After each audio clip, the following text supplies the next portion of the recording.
Welcome back to the Couch Quarterbacks channel. We got a mock draft here today, one day before the 2026 NFL draft.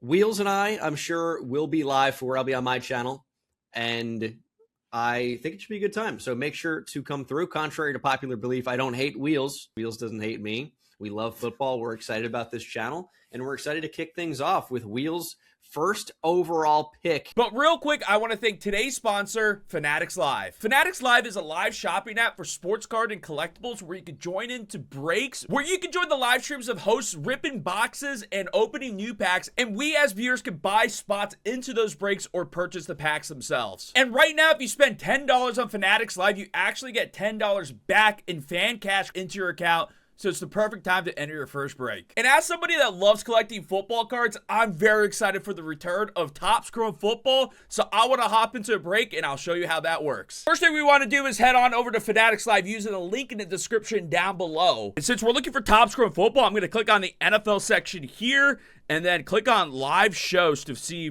who's ripping right now. And this is perfect because we can hop into this break right now who's doing a random team draft. So let's bid into it here. And by hopping into a break, you can either pick your own team or get one at random, and you get every card from that team shipped directly to your house. And I actually want to spot into this break for the 49ers, so hopefully we get something nice. And don't forget, when you spend $10 right now, you get $10 back in fan cash into your account. Perfect time to join into a break. All right, we got a pretty cool Jerry Rice refactor. That's pretty cool. And there was a black number to 10 Aaron Rodgers card in this break too. Insane. I think I'm gonna have to hop into more breaks for Topps Chrome Football later on Fanatics Live. And again, if you spend $10 on Fanatics Live, you get $10 in fan cash back into your account right now. So it's the perfect time to join your first break. And I would definitely love to know what kind of hits you get out of these breaks. Once again, thank you to Fanatics Live for sponsoring this video.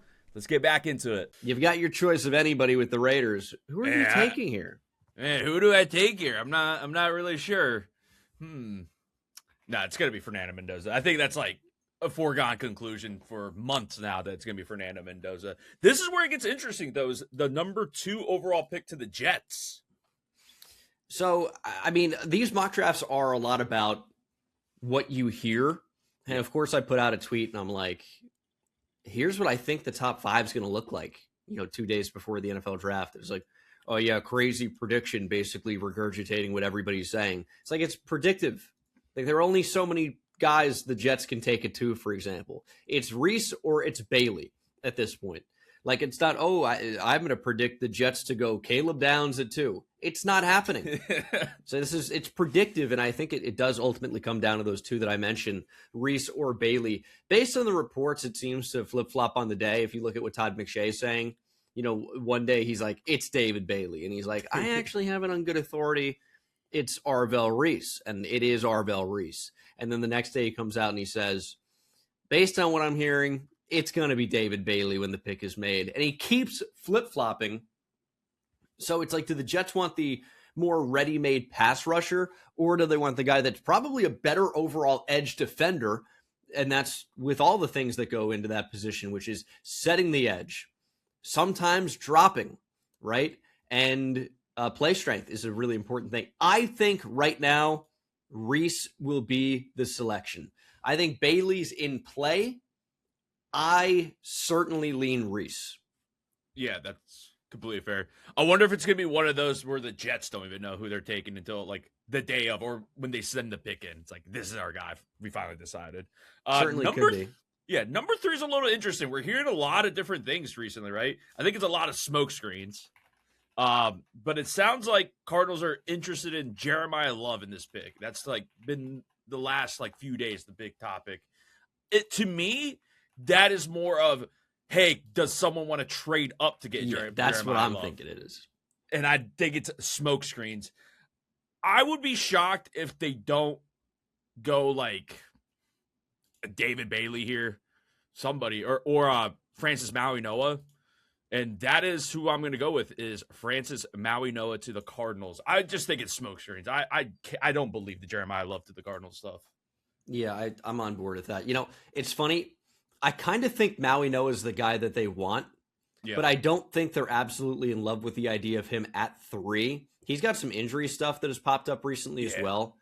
with a herniated disc in his back, which that could end up being a catastrophic thing to deal with.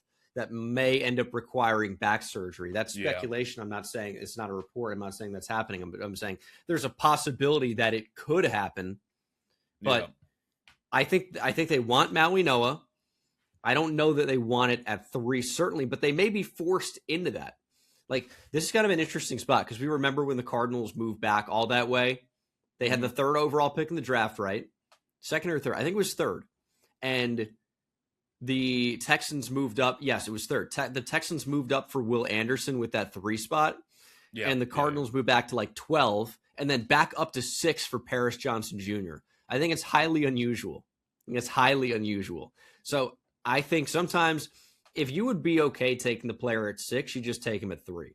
So if they were to trade down or whatever, I think that's their preferred thing. But if they don't, it might just end up being Maui Noah at 3. But if David Bailey's on the board at 4, this is another clear potential trade down spot. I think the Titans also want to move down, but absolutely, who's moving up? Is it the Saints? Maybe Cowboys. Not. Is it the Chiefs?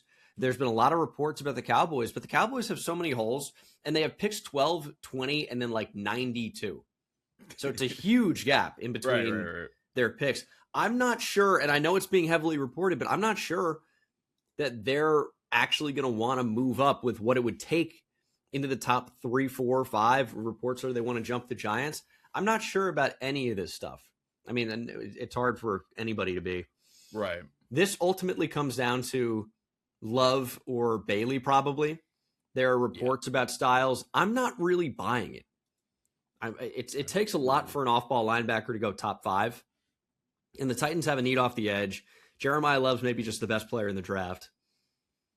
I think it would be one of those guys if it falls like this. And I think I'm just going to stick and pick and go David Bailey. Okay. I don't feel amazing about it, but I think that's gonna really make things interesting for you with the Giants at 5. But yeah, I think Bailey at 4 might just be what they decide to go with if the choice is between him and Love. And it may not be, but could be. Yeah, this is interesting now because if Jeremiah Love falls to the Giants, I can easily see them taking him here at number 5 overall. They also apparently really like Jordan Tyson, right? And it's like I've heard this with the draft. It's like, maybe big board rankings wouldn't say you would take Jordan Tyson at number 5. But if that's your guy, you take your guy when you can. He might not get to 10. I mean, that's exactly. a possibility. He might not get to 10. Look at the teams in front of him at 10. They can all use receiver. All 4 of those teams. Yeah. So it's like, what do you do here? I think it comes down to, do you think Jeremiah Love, I think he absolutely doesn't get back to you at 10.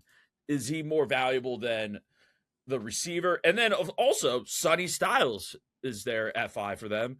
Do you take him? This is an interesting one. Man, what would I do here if I'm the Giants?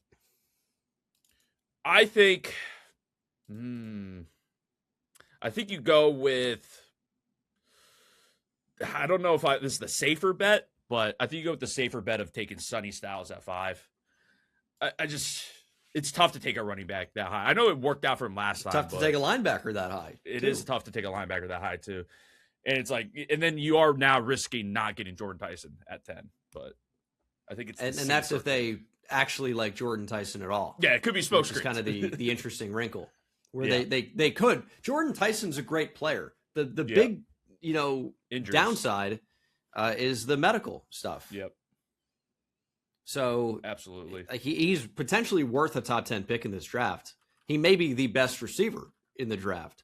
Yeah, I've said for a while now that I think Tate's going to be the first guy off the board because he doesn't have the other problems of Tyson and Lemon, where Lemon's like undersized and slower and maybe slot exclusive, and Tyson's got a laundry list of injuries. So it is tough to know what's going to happen. But I mean, this draft has a lot of intrigue because you really don't know what's going to happen. Browns at 6. How crazy should we get here, Wheels? Get crazy. Get crazy. I'm in. There's some interesting options here. I might have an idea of who. Yep. Okay. We're getting Proctor. crazy. Okay. We're getting crazy. I'm going Caden Proctor at 6, which I think is high for him. But if you're looking for a left tackle, which the Browns are, there are only so many options.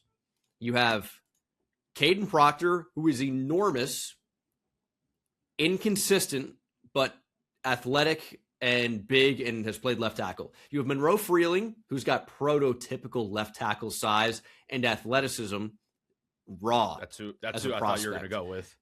And then the next left tackle is not really until Caleb Lomu.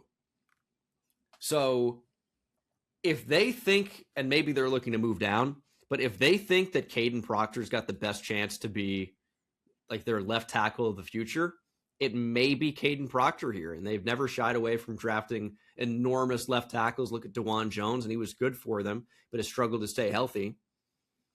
It's like, with all the teams potentially looking at tackle, it's either here at 6 or it's not until 24. And the run on tackles, I think, is going to be in the teens and into the early 20s. So you either have to trade up at 24, and if you can't trade back from 6, you might just stick and pick and reach for your guy, which happens to be Caden Proctor here. We're getting a little bit crazy. I think this is at the absolute high end of where he could go. Yeah. But I think it is a possibility, even if it's not likely. I thought you were going to go with Freeling when you see you wanted to get crazy. So now I like the Caden Proctor pick. Yeah, I mean, again, it goes back to what we said earlier in the video. If that's your guy, you have to just get your guy, whatever pick you have. Like, you just have to do it. Who cares about big board rankings or whatever? You got to just go and get your guy, because you just might not be there in your next pick. By the way, this is an absolute dream scenario for the Commanders here, right? Jeremiah Love comes down to them at 7. Also, Carnell Tate's there at 7. I think you just go with Jeremiah Love. They need running back. I mean, they need a lot. They need receiver. They need running back. I think you just take BPA, Jeremiah Love, and you are ecstatic that he falls to you at 7 if you're the Commanders. I could see that. And then things I think have also fallen favorably for the Saints, who could be in place to take the first receiver off the board. They could add Reuben Bain to that defensive line. They could try to replace Alante Taylor, who signed a big deal to go to Tennessee. They could even consider Caleb Downs in that secondary. They could consider a guard here early. I am going to go with kind of a heavy rumor lately. I'm going to get crazy again. I'm going to go Jordan Tyson at 8, first wide receiver off the board. Yep. I've seen a little bit of that too. So, which is unfortunate for the Giants, although they might be okay with that, because and they might not even want Jordan Tyson. It's smoke screens. Yeah, absolutely. Could definitely be smoke screens. So Kansas City Chiefs, you get your pick at Reuben Bain, Mansour Delane, Carnell Tate. Like, you're pretty happy here if you're the Chiefs. Honestly, you might even look to trade down a few spots. But again, I think you just kind of go BPA here, and I think you take Reuben Bain if you're the Chiefs at number 9. And but they might. What do you think about the trade downs in the top 10? Because I just don't see it really happening with, like, it's got to be a team that has multiple picks this year, I think, because 2027 picks are just so highly, like, thought of, I guess. I think you might see little move ups. Mm-hmm. I don't know that you're going to see a 12 to a 3, even though that's the heavy rumor. Maybe it does happen, maybe it doesn't. But I think you might see things like a 9 to a 6, or 12 to 9 to jump the Giants. I mean, what if Sonny Styles stays available, right? Would the Cowboys jump the Giants with the Chiefs at 9 for Styles? For sure. I could see that happening. Yeah. Right. And maybe somebody jumps up for Delane or Downs, or if the top receivers hang on the board, maybe somebody comes up for Tate. Maybe somebody comes up for one of the top offensive linemen. Fano's really good. It's like, where is he going to go? What's he going to play? Yeah. Giants at 10 went Sonny Styles at 5. Caleb Downs is here. looking pretty good for And the Giants. I'm tempted here. to just do that. Yeah. But I also think there's a chance the Giants go offensive line here. Fano's interesting. Venga Ioane is interesting at like the high end of when he could go. Yep. The Giants do have a need at guard, and this would give you the option to protect Jackson Dart and also help heavily in the run game. And the Giants have kind of struggled in that department a little bit. So, I mean, you really have a lot of options here. I think Downs is in play. I kind of want to see what happens if he doesn't go at 10. Because we've all assumed he's going at 10 to Cincinnati for a long time now. They're not on the clock anymore. And the Giants just went with a defender at 5. Maybe they're looking for the other side of the ball. And maybe this is a Spencer Fano team at 10. You did just re-sign Jermaine Illuminor. However, it's a shorter-term deal. He just had surgery, and Fano would be moved inside to play guard here. Yeah. And potentially tackle if there's an injury. Andrew Thomas misses a bunch of games per year, or at least a few per year. And who knows about Illuminor long-term. So for the sake of not double-dipping on defense, I'm going to go with an offensive lineman and try out Spencer Fano. I'm being very different from what I usually do in these mocks for the most part, but it makes sense. I want to experiment with some scenarios that could play out. Remember, we get to the draft, everybody thinks they know exactly what's going to happen. Nobody knows anything.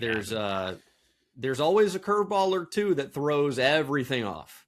Yeah, I like Spencer Fano a lot. I was like kind of hoping, like, I guess in real life, I'm hoping that he kind of falls to the Ravens because I really like Spencer Fano.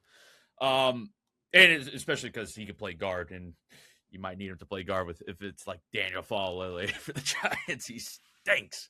But Dolphins, oh man, I think Carnell Tate coming down to the Dolphins at 11 is pretty enticing. They need receiver. Who's playing receiver for them right now? Tutu Atwell? Is that who that is? I can't. I looked at it the other day, and it's like, who is this? Like, what is this team with for Malik Washington might be wide receiver 1. It's Tutu Atwell, Jalen Tolbert, Malik Washington. So we are taking Carnell Tate at number 11. But that team needs a lot. They do.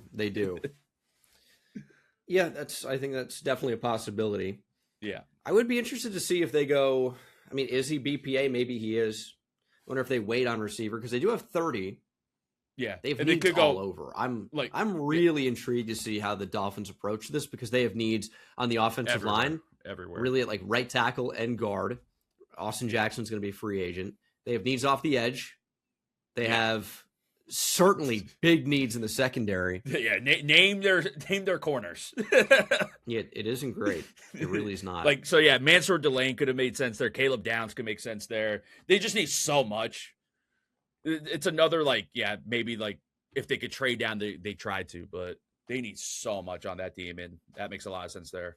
Yeah, I'm going to continue on the intel that the Cowboys really like Mansour Delane. If he's there, I think he makes a lot of sense as a Cowboy. And why not Downs?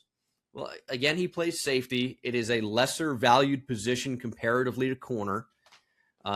Corner is a huge need for Dallas. Not to say that they can't upgrade at safety, but would you rather take the first corner off the board, who's a really good player in Mansour Delane, and then with your 20th pick, if you're so intrigued to go safety, maybe Dylan Thieneman's there. Maybe Emmanuel McNeil-Warren is there. Or in such a stacked safety class, you might be able to wait until your pick in the 90s. Maybe at 20, you trade down and get an extra pick on day 2. Because again, they don't pick until 92 or something like that.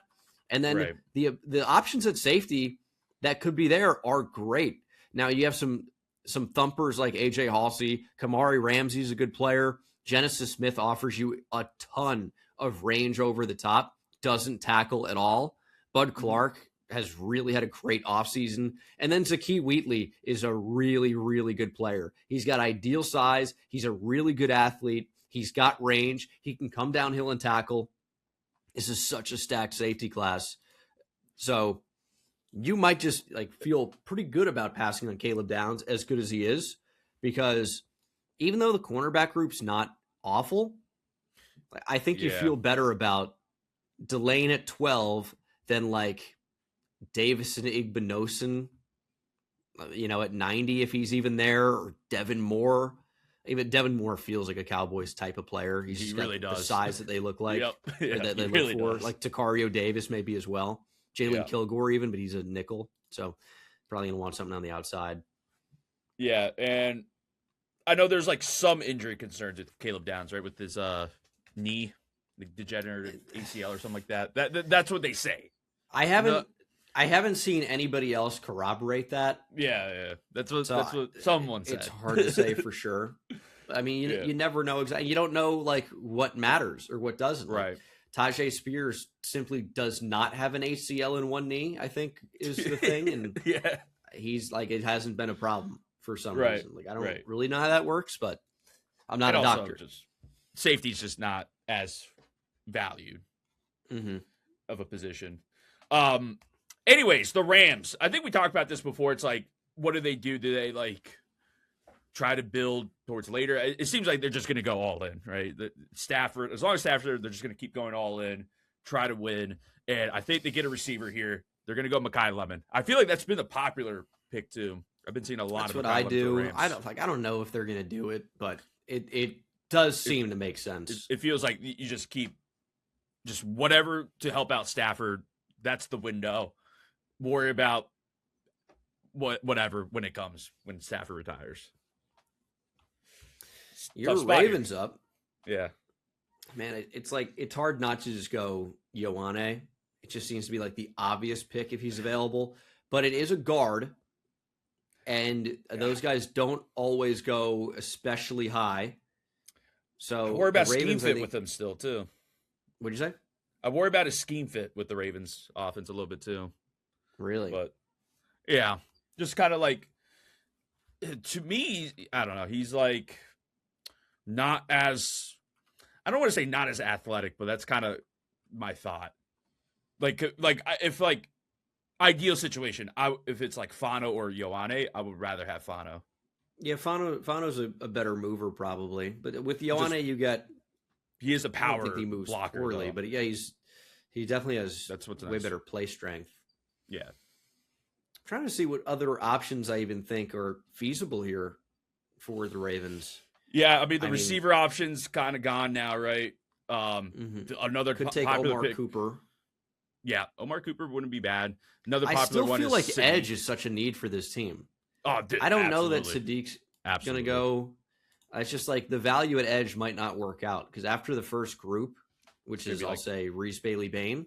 Yeah. I don't know who the next one off the board is going to be, and I don't know when it's going to be. So I'm going to go with the safe, easy pick here, which is Venga Ioane, guard out of Penn State. Just it's a huge need for Baltimore, and he just might be the best player here for their needs. They're not going to add a safety, you would think. Caleb Downs would play all of Kyle Hamilton's roles. Doesn't really make any sense. Yeah, if they go DB, it would probably be more of a corner than safety at this point. All right, the Buccaneers. Another team that I was thinking edge, but is it too early for an edge? I don't know. They also could use a tight end. Ah, man, they could only maybe use Sadiq just because he could be like the best fit here because they did re-sign Kate Otten. I don't think they're like starved at the position. Yeah, at 15 they probably don't need to go tight end. Apparently the rumor is O-line is heavily in play here, but I still don't really see that much. Yeah, I don't know, but I guess we'll see. Yeah. I think I'm just going to take an edge here, and it's going to be Akeem Mesidor. And I think you're okay with that if you're the Bucs. It's just kind of how the board fell to you. I like Mesidor a lot. I do too. But he's 25 years old. Yeah. There are new reports out that he might get into round 2. So we'll see on that. I wouldn't be that surprised about that. He's 25-year-old edge. Yeah. But I like him. But this is a win now move for Tampa. And the NFC South is up for grabs. Jets at 16. I think I'm just going to go Caleb Downs. Yeah, This is kind of like a dream Ohio State haul for the Jets. And regardless of how big a need safety is, I know you bring in Minkah Fitzpatrick, Downs is just the best bet on your future here. And I think you got Aaron Glenn likely, heavily impacting this selection. Yeah. I think if Downs is there, this is probably his floor. I don't really see him getting by the Jets. I agree. Maybe he gets to Minnesota or Carolina or Dallas at 20, but he's not falling out of the top 20. He may not even fall out of the top 10. Yeah. Just didn't work out this time. I agree. This is probably the floor with how the board fell. This feels pretty easy to me. Monroe Freeling to the Lions. That feels like a lock there. They need tackle. We talked about it in a previous video where it's like, who's playing left tackle for them? It might be Penei Sewell, maybe, but I still don't think that's that bad of an idea. We've seen him do it. Yeah, that's why he got drafted so high. Yeah, but yeah, for now, I think Monroe Freeling makes a lot of sense for the Lions if he's there. Man, I go Dylan Thieneman to the Vikings in every single mock draft. But I think I don't think he gets to the 20s. I think Thieneman's 18 or 19, he's gone for sure. And I think he could be gone before this. Absolutely. But if he's there at 18, it's hard for me to find a fit for Thieneman higher than this. I think a team could move up or the Cowboys could take him early. But one thing affects the other. Like if Delane is there, I think they prefer the corner, they being the Cowboys. Right? I think the Rams, if they're taking a DB, they probably lean corner. But Downs is also like interesting, I would think. So it's like, who's taking a free safety in the top 20, if not the Vikings and the Cowboys, maybe? Like there's not a lot of landing spots. Maybe I'm sleeping on a team as a stronger possibility, but I feel like if Thieneman's there to the Vikings at 18, he's a Viking. And again, if there's somebody that they prefer, I don't think he gets by Carolina. Again, you never know, but Thieneman's a really, really good player. Yeah, no, I agree. I like that pick a lot. Panthers. I think we talked about this before too. Tight end.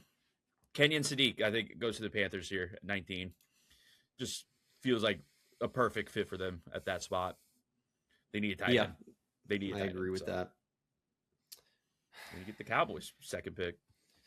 Yeah, so I went with CJ Allen last night, and he's not a player I'm even convinced goes in the first round. In fact, he's not been a first-round pick in most of my mock drafts over the last month or so. I still feel like Keldrick Falk might end up being their selection. You look at what they currently have off the edge. They go out, they get Rashawn Gary. I think that's a gamble if he's going to be good again. Maybe he is, maybe he's not. But then you look at Donovan Ezeraku, who is a lighter edge. I think they need one of the more strong side types, and that's Keldrick Falk. I think he can also move inside on third downs, but he can set the edge. He is a great run defender, and it's not like the pass rush production is non-existent. He got like 7 sacks in 2024. So people talk about this guy like he can't rush the quarterback at all. I don't think it's like an ultimate strength of his, but it's not non-existent. I don't know if he's ever going to be a double-digit sack guy, but defending the run is as valuable as ever. Every team wants to run 2 high shells in the secondary, trying to take away explosive plays in the passing game, which in turn has led offenses to not just trying to establish the run, but really run the ball because it's effective. So you need base defensive ends that can defend the run. And you need, I think, a high floor player that can raise up how bad your defense has been. And starting by shutting down the run, you have Keldrick Falk in the same line with Quinnen Williams. Like, that's not a bad look. Mm-hmm. Like, people are down on Keldrick Falk, but I think he's a good player. And I think 20 is a realistic expectation of where he could go. Maybe he falls to round 2, but he's got incredible length. He's got things that teams value. The Cowboys have never been shy about taking players off of measurables, even if it falls outside of what people expect to happen in the first round. Yeah, no, I like everything you said there. So we got the Steelers now, and I think this is another offensive lineman. Now, who is available though? Okay, I see Miller, Iheanacho, Iheanacho. Yeah, Iheanacho is probably the guy because I believe he could play guard too, right? Guard. I think we've only seen him at right tackle. Okay, but I mean, they could. He might have done something at guard at the Senior Bowl. Yeah, that could have been. I want to say I remember that. I can't remember 100%, but I'm pretty sure I saw somewhere where he could play. He has guard flexibility, but yeah, if he only played tackle, they need both. It could be a projection. I mean, it's a lot of projection with offensive linemen around this time. Like we haven't seen Fano play guard to my memory, besides maybe taking some interior reps at the Senior Bowl. Yeah. So it's just maybe about size and movement skills, which we'll see. Now, but they need tackle too. They need tackle. I was gonna say he's kind of big, so he could just play tackle and they're fine. They need both. The Broderick Jones experiment might be over. They might go like Tanu, and I think tackle's certainly an option, and I also really think they can move up. I think the Rams might want to move down. Everyone's saying Rams trade up. I think they're more likely to move down than move up. Maybe I'm wrong, but if you're the Steelers, that's the spot. You got so many picks. I think like 3 third-rounders or something like that. They have 21, 53, 76, 85, 99. So if you're Pittsburgh, like, do you not maybe consider jumping Baltimore? If there's a few guys that you want, you probably need to trade up, especially for like a lineman. Like Caden Proctor going early is probably tough for them, but yeah, I think one of the linemen, and I like the trade up. I like that thought. Chargers at 22. This is always one of the tougher spots for me, but I think this is where we might be likely to see another edge rusher off the board. I just don't love the options. Yeah, it's not great options right now. Like, I've heard buzz about almost every one of these edge rushers going in the first. Malachi Lawrence, Zion Young, TJ Parker, Cassius Howell, R. Mason Thomas. I don't know what to believe. I do think the Chargers want an edge. I really do. I mean, I don't think receivers heavily in play, despite PFF listing it as a need. I don't, and maybe it is, but I think Peter Woods may end up sneaking into the first round. I'm not sure if he's the Chargers type. I think they're looking for more of a bigger bodied guy that can play 0 or 1 rather than Peter Woods, who's kind of like an undersized, like shorter arm 3 tech. But it's a tough spot for me. I think I'm going to end up going edge, and we're going to go Malachi Lawrence at this pick. It's maybe a bit early for him, but he's got ideal size. He's incredibly explosive. He was productive at UCF. I think this is your ultimate Khalil Mack replacement following this season. Start out as a designated pass rusher of sorts, and then maybe he's your full-time starter in 2027. Yeah, I like that. Eagles. Okay. Oh, man. There's a few different ways you could go about this, I think. Receiver, one of the. It seems like A.J. Brown's gone, right? I think I saw June 1st. Probably getting traded. It's a big rumor right now. It's obviously not confirmed. All rumors. So Omar Cooper, Denzel Boston. Those are kind of the two I'm thinking of here for the Eagles. They could also go tackle in for sure. I believe we have Blake Miller still here. Blake Miller still, yeah. And that makes a lot of sense. So what do I want to do here? Like, losing A.J. Brown is kind of tough for that team. Because, like, who's their other options outside of Devontae Smith? They signed Dontavian Wicks. Dontavian Wicks. Who'd you say? Hollywood, they signed. Yep, that's right. So, maybe, and, like, I think you might agree, it's like, there's a lot of value in the second round for receivers, second and third round. Could be. Where it might make more sense to go with the tackle, especially with the run-on tackles we've had in this draft. So I think we go with Blake Miller to the Eagles. Yeah, I can totally see that. And they get a receiver later in the draft, is I think my thought there. We went Caden Proctor at 6. Back on the board for the Browns. How about Omar Cooper? Let's not overthink it. Big need at wide receiver. Cooper's great after the catch and can catch, which is an upgrade over Jerry Jeudy, I guess, in that department. So I think, hey, Cleveland comes out. They want to upgrade tackle and wide receiver. I think they've done that. Or at least they've taken two players those positions. They're helping Shador. There you go. I think you don't overthink this one either. Emmanuel McNeil Warren to the Bears makes a lot of sense to me at 25. I could see that. Jermod McCoy sticking around here. He's apparently got like another knee injury type of thing. Yeah. It's like not the injured knee, I believe. Too. It's not. It has nothing to do with the ACL, MCL reconstruction or whatever. It's a different deal.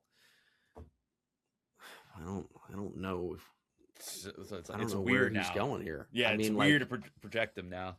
Kansas City, Miami's more than a year away. Like you could take Jermod McCoy at 30 and feel pretty good about that. Yeah. I mean, hey, Seattle even as well. Like if he is ready to go, you just added potentially one of the best players in the draft into your secondary. It might be worth the swing because you have some of the least amount of holes in the NFL. It's won the Super Bowl too. So you're in a little bit of a way, you're playing with house money. Buffalo at 26, though. I think guard is a need after losing David Edwards. Could this be Keelan Rutledge, Basantis, or Pregnon? Maybe. I'm almost inclined to think that Basantis or Rutledge have a better chance to go in the first than Pregnon. Okay. Kind of seems to be the steam right now. I also think that edge is a big need, and I think wide receiver is still a need. Like Concepcion's very interesting to me here. Cassius Howell, I think, is a fit. I'm still not 100% sure he's going in the first. I think we're going to continue to surround Josh Allen with talent, and we're going to go with KC Concepcion. You bring in DJ Moore. Concepcion does have maybe some drop concerns. He just catches the ball weirdly. He kind of claps it. But he's explosive. He's very good after the catch. And the hands issue might be more technique than coordination based. So he might just be like getting coached up away from being more consistent as a receiver. But his range is tough for me to decide too, because his talent is that of potentially a top 20 player in this draft. But he had the knee scope recently. That's like I don't know what to make of the knee procedure, how minor it is or not. Right. But I think could solidify what you want in this receiving core, which is someone that can play on the outside and win on the outside. He's not just a slot guy, even though he's 5'11". He can win on the outside. So you have DJ Moore, Concepcion, Khalil Shakir. I think you've done all you can to give Josh Allen weapons. Yeah. Finally. Yeah. I mean, needs it. Needs it. Niners. Oh, man. Do I just go O-line here? I heard that if Caleb Lomu is there at 27, he's a Niner, but then they extended Trent Williams. Yeah, I don't know if one was, related to the other or not. That's he's my still concern. old. Yeah. Yeah, he's not going to be around forever. Yeah. Yeah. Caleb Lomu's the popular pick that I've seen. I think you just got to go with that. That is kind of a need still. Like you said, either way, Trent Williams is old anyways. So, and I don't even know who's playing on the other side of the line right now for the Niners. So go back to the Utah first round pick. After Alex Smith, 20 years later, I think it's is it Colton McKivitz playing right tackle for them? That's who I think it is. Honestly, I have no idea who's playing right tackle for them. I don't fully remember right now. It is Colton McKivitz. They signed Vidarian Lowe. But yeah, I still think. Caleb Lowe was the popular one that I've seen. Makes sense. Texans at 28. How interesting would Jermod McCoy be here? Because at some point you just like start to consider best player there. I'm looking at their depth chart right now. Obviously, they have Stingley and Lassiter. I think it's a good duo. But beyond that, it's not like it's tremendous. Like Petrie plays in the slot, but your outside corners, Tremont Smith, Jalen Smith, Johnny Carter, and Brandon Codrington. You're an injury away from corner being a major need. Yeah. I often just go interior D-line here. But if Jermod McCoy is available at 28, and you already have one of these elite defenses, you can never have enough depth at corner. I'm almost talking myself into this. Kamari Lassiter was a 24 second rounder, so he's got 2 years left on his deal. I'm going to do it. I'm going to go Jermod McCoy here purely on the basis of him being the best player here. Okay. And like the injury concerns may be real. He didn't play football in 2025, but at some point, you do sacrifice maybe the first team need in order to take the best player available. And at some point, that's going to make sense for a team. I don't know if it'll be the Texans or not, but you also need to remember the Texans don't just have 28. If you go down here and you look at where Houston is, they don't have a long way to go. They have 38, they have 59, they have 69, and then 106. So if you're saying, man, we need guard, even though they bring in Wyatt Teller, they need center. You're never taking a center at 28. If you wanted to reach for a guard, you could have done it, I suppose, but they're not going to be an immediate starter. If you were going to go interior defensive line, I'll tell you, the board at 38 and 28 may look pretty similar in terms of what the talent's going to be at that position. Like you might see McDonald, Woods, Miller go off the board, but I think one of Lee Hunter, Kristen Miller, Peter Woods, Caleb Banks, Cade McDonald will be there. So I think you can pretty much guarantee that at 38. If you want a nose, you can do that with your next pick. If you want a guard, same thing. One of these three, Pregnon, Besantis, Rutledge, I imagine, will be there at 38. Yeah. If you want a center, I can pretty much guarantee every center is going to be there around 58. Yeah. Or 59. So you might see somebody go off the board earlier, but one of Slaughter, Hecht, Lou, Logan Jones, or Trey Zune's going to be there. And even like Zune could make sense at, and you can keep him fairly local at 106 if he's there. So this is, if there's any team that could just go BPA for an injured player, it could be McCoy and the Texans. Yeah. I know they need running back too, but that certainly does not make sense at 28 in my opinion. You could take a running back, but I think Jadarian Price at 28 would blow me away. Yeah, I think it'd be a little shocking if that were to happen. No, I think Jermod McCoy makes sense. I actually, if he made it to this pick, I was thinking of taking Jermod McCoy here for the Chiefs. They feel just defense to me at this point. Someone on the defensive line or a corner, and I see Avian Terrell right there. I see Cade McDonald. I think both of those guys could be a Chiefs pick. Who do I like more here? I think I'm going to go. Man, Colton Hood could be interesting at that spot. Chris Johnson, I know you like him. Yeah, he's been getting some buzz lately, too. Could, about time. He could maybe sneak into that first round at the Chiefs, and I don't think it would be that shocking at this point. Yeah, this could be an interesting spot for the Chiefs here. I think they go defense, though. Who do I like? Front seven. I think we go corner. Let's go corner, and I'm going to take. Do I want to get crazy with Chris Johnson over like Avian Terrell, Colton Hood? I don't even think it's that crazy. Brandon Cisse. Pons is fun, but man, those are five pretty good players right there. You could take any one of those guys, and I think you'd be pretty happy. Let's just go with the best player there, Avian Terrell, at least on this board. But I like all five of those guys at that spot. Yeah, I think Avian Terrell reminds me of Trent McDuffie, too. Mm-hmm. in some ways, and they just lost him. We went Tate at 11. Man, Terrell would have been nice at 30, but I think Colton Hood is like a pretty good fit for this defense. Got Jeff Hafley coming in. You might prefer a bigger bodied corner that can play press man coverage. So I might just go Colton Hood. Now, Cisse can do that athletically, but he's not as physical as you'd like. And that does matter. I think we also just could go BPA. Yeah. I mean, you can make an argument that that's Colton Hood anyway. Who do we go with their first pick? Carnell Tate. Okay, so yeah, receiver. Yeah, we're kind of good there. Yeah, we will go Colton Hood at 30. 3 corners in a row, all playing for orange teams down south, and 2 of them are Tennessee corners. All right, Patriots at 31. I kind of think you're really happy with how the board fell to you here. Those top 3, I think, could all be Patriots.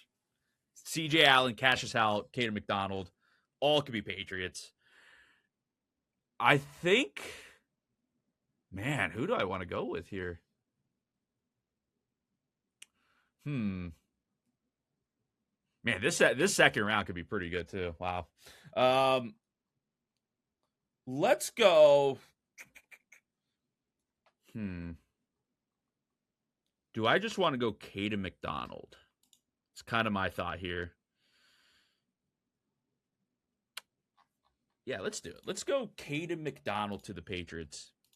I actually think potential trade down. If like, say the Cardinals want to get Ty Simpson for that 5th-year option, although I don't know if the 5th-year option is that important with the QB, but I could see a potential trade out of the first round to get that 5th-year option. I definitely could see that happening. Spot.